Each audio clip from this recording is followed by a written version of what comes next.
All units, we have a high priority situation on Eagle Crest Road.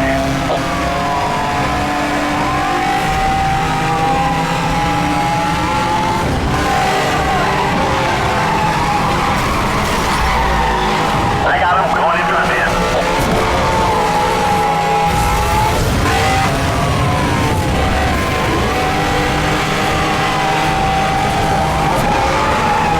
Consider this a warning.